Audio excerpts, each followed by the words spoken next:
Hi, I'm Veronica Odeka, and welcome to Beauty and Fashion Talks here on Arise TV. Join me every Saturday morning as we chat about the latest in fashion news and beauty.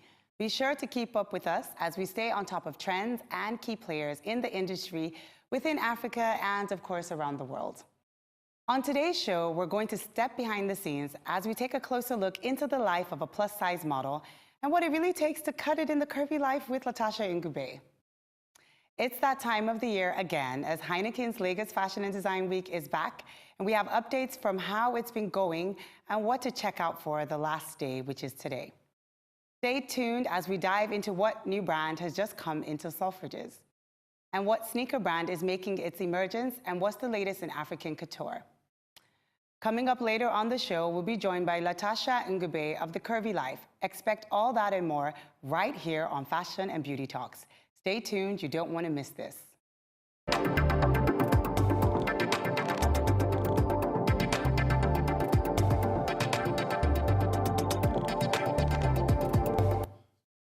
The highly anticipated Lagos Fashion and Design Week has come to a close. Join us to discuss all the highlights of this week. Let's take a look into the exciting world of fashion.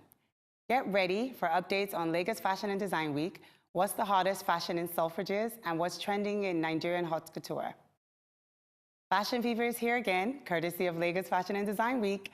The highly anticipated event is taking place right now, this weekend at Eco Atlantic. This year's event is featuring an exciting 4-day lineup, with today being the last day to join for the festivities. Themed Africa, shaping fashion's future, Heineken Lagos Fashion and Design Week 2017 has welcomed various talents from across Africa, connecting with over 20 million Pan-African insiders. Tents will be open to runway shows, fashion business series, fashion-focused talks, and not forgetting the fabulous cool-down after-party. The annual event attracts over 6,000 fashion experts, including buyers, fashion enthusiasts, local and international press. Make sure you head to their website and tune in today to catch all the last and final runway shows. As we underwent Fashion Week here in Lagos, Seoul Fashion Week drew to a close, and some of the fashion's most promising designer names made their way to London to launch K-Fashion, a new pop-up at Selfridges aimed at spotlighting the best of Seoul, South Korean design. The designers created exclusive capsules for the pop-up, which is housed in the women's designer galleries located on the second floor. Among the labels on show are Munang and The Antidote, which embraces streetwear sensibility, Nok, which stands out for its all-tailored outerwear, Mun, Push, Button, Buri, D, Nok, Blindness, and Resurrection. Seoul Fashion Week's executive director, Kuo Jung, said the group of designers called Seoul 10 was chosen by a committee that included international and local professionals. Jung has been spearheading a number of initiatives in order to expose Seoul's designers to an international audience and has hosted similar events in both Milan and Paris. He said he was drawn to London and to Selfridges given their international appeal and the opportunity to have direct contact with customers through the pop-up space.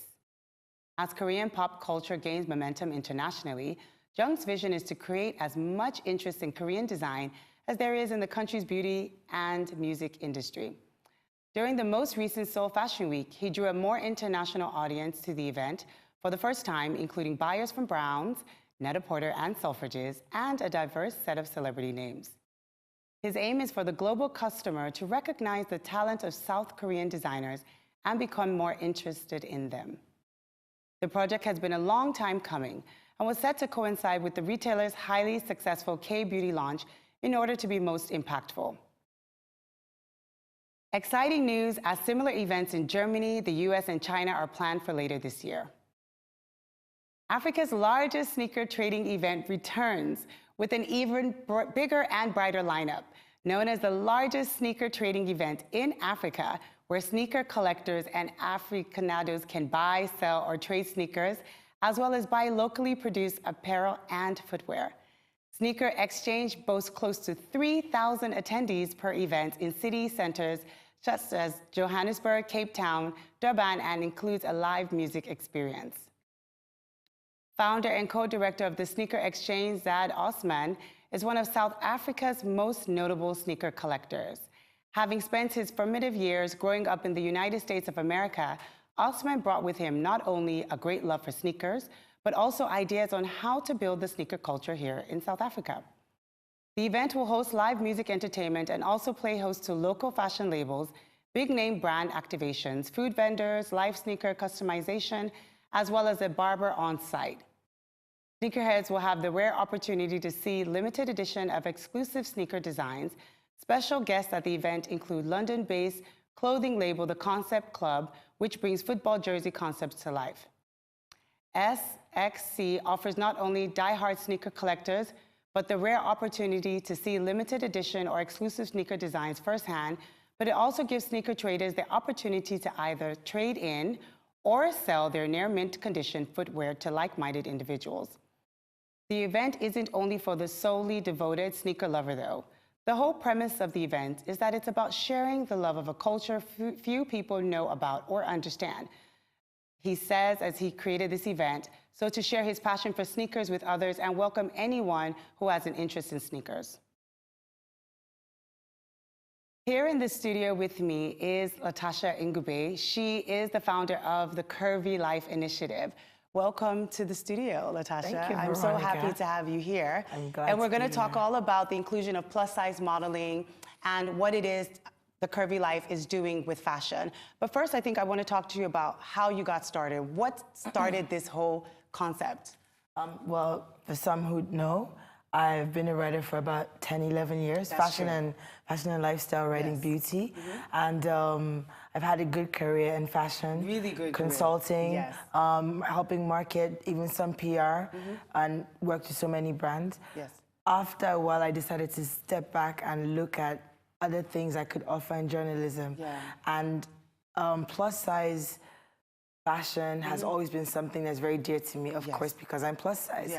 I mean, I've always personally been able to dress myself or shop or connect with designers, but I find that people would always come up to me and ask me questions.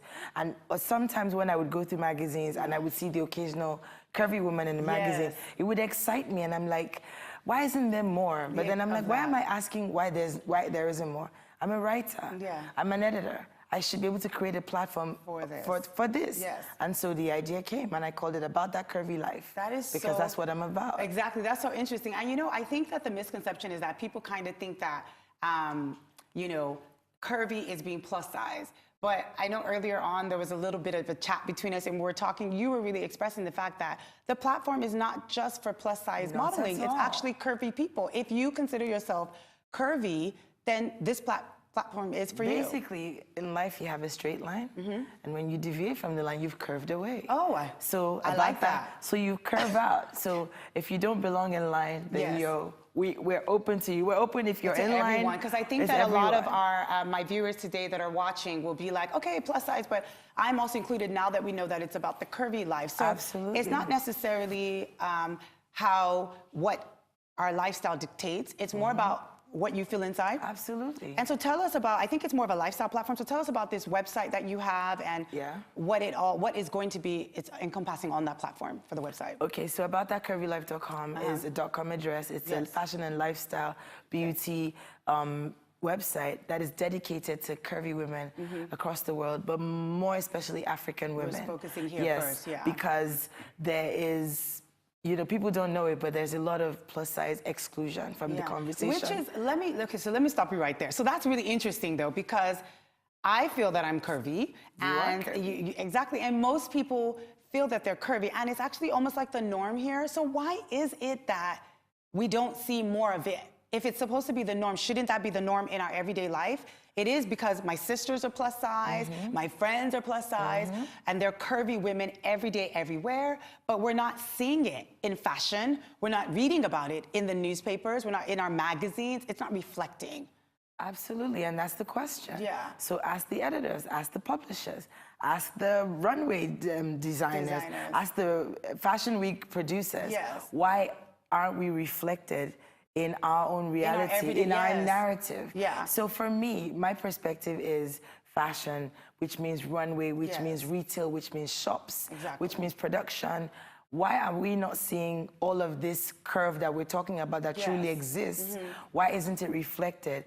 Why aren't curvy celebrities glamorized in the same way you glamorize your Rita Dominic or your Genevieve Nnaji? Why aren't they all glamorized? Why aren't they seen as like sex symbols, perhaps, you know? That's something that we definitely need to talk about. So in that way, we have a very Western mindset. Exactly. But so even though we're living in we're living in our own reality, it's not our reality. But one of the things that I did notice from your initiative, which is really interesting, is because as a stylist as well, I get a lot of clients that will call me and they're like, oh, you know, I'm a bit curvier, or I'm not your average UK 10. Will you be able to style me? And at first I was a bit like, no, because the work is, where am I finding these designers? I don't even know.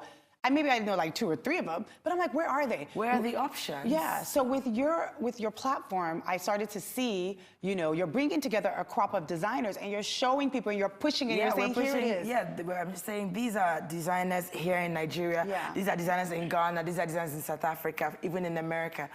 Curvy women, these are options. Yes. You can shop here, you can dress like this person. Yes. These are curvy celebrities, these are curvy influencers. Look at her style. Yes. Look at this lady's great style. Look at this blogger. Look at that. You know, we're spotlighting all the people who are making strides that people need to see. Exactly. We're connecting these people, connecting audiences to people abroad, connecting people abroad to people in Africa. We're basically showing everyone what is available in this space.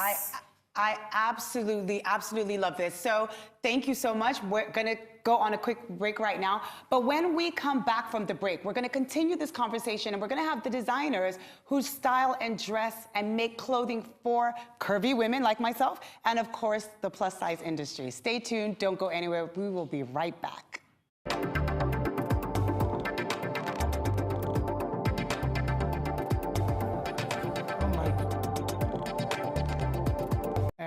Welcome back to Fashion and Beauty Talks on Arise TV. I'm Veronica Odeka. The curvy life. For those who feel runways are meant for the slim and the tiny models, Latasha Ngwube, presenter and the brain behind About That Curvy Life, changed the perception with her collections at the Heineken Lagos Fashion Week last year. This year, the lady is set to do it again with her designs meant for the curvy and plus-size ladies and men, as she's here to join us with the designers who actually debuted. So welcome to the show, everyone. Thank you so much for tuning in. Yeah. I had Latasha on earlier, and she told us all about the Curvy Life and the initiative, which I think is absolutely amazing in the industry.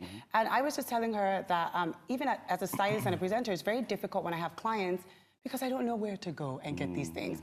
And now we have you guys here telling us about your brand. So I would like to know a little bit more about the brand, and then definitely talk to you because you're a plus size model, and find out how it is for you in the industry. So I'll start with you guys, and why don't you tell us a little bit about your brands? Okay, so for me, my brand is a plus size male, for menswear, which I think is interesting. Yeah, so are men really accepting to wear plus size? Well, you know what, the Nigerian man is plus size, the African man is plus size. That's the truth. And what we're lucky about living in Nigeria or living in Africa is that we have a lot of bespoke wear. Yes. And so you do realize when we go abroad to buy clothes from, let's say, like maybe a Zara or something like that, it's incredibly difficult to get clothes for Nigerian men. We are built differently. Yes. You know, so, and I have had several shopping experiences that were not so pleasant, and so I decided to create things because, first of all, the patterns are cut for a different body type. Yes, I understand. You know, and as you get bigger, your body changes, and you should cut something that reflects that pattern. So I started designing from that point of view inwards. Yeah. You know, and that's where I started from. And then it's so why don't you tell the viewers the name of your label? Yes, my name is called ASEAN. ASEAN. Yeah, so that they can find you. Yeah, we're offshore of the ASEAN on Instagram, so you can check us out. So for men's only right now, you're focusing exclusively on men, and then you're all over Africa? We ship directly to anywhere in the world. We ship directly, so direct to customer, yes, but we're stuck to some few stores in Lagos as well. Okay, yes. So Oswaru, it's Osware, about the women's wear. I'm really excited about this women's wear plus brand. So tell me, how did you get started? And tell me about your brand. Share with us. Osware is a contemporary African women's wear brand. We started off doing plus size, then added like the regular size. So more like curvy, because you're wearing one of your designs now. Yes.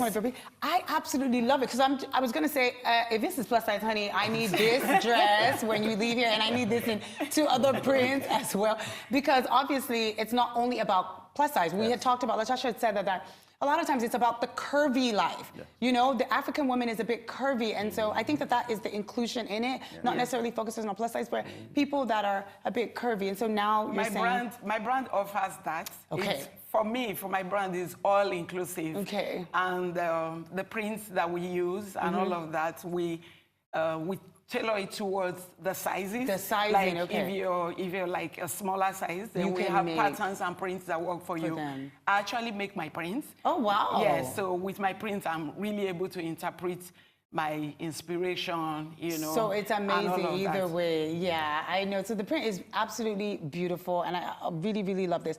Let me ask you, is it bespoke like Matthews, or is it ready-wear? Can we easily just buy it? I do both, Okay. but because of my process, some of my pieces are bespoke. Yeah. But I have the ready to So wear you'll have range. for both of Yes, them. for me, my brand is all inclusive. All inclusive. Oh, Yeah. I really like that. So I definitely think I'm going to be talking to you after. Like I said, I'm going to get one of those pieces and then keep. So I want to talk about, you guys just showed, you did Glitz, Africa in Ghana, and then now you just showcased Lagos Fashion and Design. What was the experience like? It's always fun to tell a story on the runway. I think for me, I do contemporary workwear for men, and so it's constantly pushing the boundaries as well of what men can wear. Just men, plus size or whatever. It's just showing that we can be fashionable as well, because men are not deemed as fashionable as women are. Exactly, can be. yeah. And then right now, men's is having a big moment right now. It's huge all over the world, even in Nigeria as well. So it's nice to come out there and tell that beautiful story of what I was thinking, of my inspiration. This time it was really like a night in Morocco, a festive night in Morocco, like Jardin Majorelle. So, and so we got to live through that experience with you on the runway. On the runway. I hope it came through. So that's what I'm sure it did. And so for you, my love, you are a model in the plus size industry. So you participated. I want to know what was the reaction like? Is this your first time doing something like this, or have you always been doing plus size modeling? I've been doing it for about 3 years now. Okay. My first runway, I mean, by industry standard, I'm short. Yeah. So my first experience was a couple of months ago. I did Mercedes-Benz Fashion Week. Oh, okay. And then I was contacted by Latasha, because her and I are friends. So she let me know that this year she'll be showcasing again. And she was like, whatever you do, make sure you are in Nigeria. Even if you were watching, you're just watching. Yeah. And by the grace of God, I was able to get onto the runway. Yes. It was absolutely amazing. What was the energy like? Do you feed off the energy, or, you know, because it's something that people are not used to, so do you create the energy when you go out on the runway, or are people already so excited and there's energy because they haven't seen anything like this before and they're just, you know, taken away? How does it work? I mean, you feed off it. The energy was different. I mean, for example, Mercedes-Benz Fashion Week was more, nobody knew that they were going to showcase plus size. So when we came out, I mean, being in the center of it, people are screaming, they're standing, they're going crazy. This particular show, they knew, but it was still very electric. I mean, first of all, I didn't anticipate there'd be so much media. I was looking down that runway like, I just want to go back. But it was amazing. I mean, it's in terms of how you feel when you're doing, I mean, you zone out. You're literally feeding off everybody else's energy. You've been nervous backstage for so long. By the time you come out, you can't see anything. You just go straight. You're just focused. You're focused. Go hit it, your mark and tone and go. As a whole, you guys, someone share with me, what do you think now people's takes on accepting the fact that we're curvier and we're not always going to have to follow the Western world and what they dictate. This is Africa. We are Africans. And like, you know, to kind of borrow from Latasha, she said something earlier, she said spicy, you know, we are spicy in our size, in our you know, in our lifestyle, in our skin tones and everything that we do. So how do you feel that now that, you know, you guys, I would like to say, are making boundaries in your industry and pushing waves, you as a model and you guys as, you know, fashion designers, how does it make you feel and how are your customers responding to that? Fantastic. You know, every time I do a show like this, I get, this time, even casting for models, I had way too many models DMing me trying to get on the show. Like before, it was friends and family that were, okay, you gotta do so you see the difference. That's the difference. Yeah, you're scaling up. Yeah. So at first it was friends and family, and now I got models coming through. I got some DMs yesterday from plus size models wanting to walk the wrong way. Wow. With the next, and for me, it was really, really. You know? There we go. So I think also now, and also like for you, people see her, they're like, oh my gosh, she's so beautiful. She's owning her curviness. She's getting out there. She's doing her thing. I think that other people, if I'm a girl and I'm at home watching it, I'm just like, oh, okay, you know, maybe I can do this too. Maybe I should own my space. You know, maybe, you know, there is room for me. You know, I need to be more confident in myself and the things that I do. And I feel like you guys are kind of doing that. They're giving you options as well on how to look good. With your clothing and stuff. So let's just talk about, so that's all the great and wonderful things that are happening, but what are some of the challenges you faced starting or now even along the way? So for me, I have to go fast. You know, like I think everybody in the industry struggles with artisans and standardization of the work, you know. And then you have, you also have to pretty much convince people to give you the space to show and to be the part of we all matter. Which it shouldn't be so difficult because I mean we're all curvy. That is what we are, you know what I mean? And I know like with the market space from just research, the higher percentage of people that actually buy are people that are plus size or curvy. They spend. If I see one color that I like, I'm like, I want it in green, black, blue, print. And that's how I shop. You know, the cut works. Yeah, like, if it works, please give me as much as I can so that I don't have to find it again. So, hey, that's it. Like, I mean, after the show yesterday, orders have been coming in. It's amazing. Oh, wow. I shared it with him before we came live. She didn't go back home with me. Like, everybody, I want this. Like you said, I want honey, I'm still going to get that piece when I leave here, just like I said. So it's been great, the response. And for you, how has it been? It's been really good? It's been very good. It's actually so funny. I went to Festac yesterday for the first time, and I went for lunch, and somebody who'd been watching the show came up to me and was like, kidding me? Oh my gosh, I watched you. It was amazing. How did you feel like a celebrity, right? That's great. And so I'm really honored that you guys came on here and shared your story, shared about your brand, shared about the fact that we are including, and this is necessary in the industry, and people are embracing it, and we're moving forward. So I thank you guys so much, all of you, for coming on the show. And you guys can find more about this online. And this is for you. Thank you very much for having us. This is powered by Intel. Thank you. Thank you so much. Well, about that curvy life, you guys, I'm going to be using all my stuff. Oh, I love the goodies. Thank you. Thank you so much for all this fun stuff. Thank you. So right now, that brings us to the end of Fashion and Beauty Talks today. Thanks once again to my wonderful guests for coming on the show. And make sure that you stay at home and keep watching this show next week. Thank you.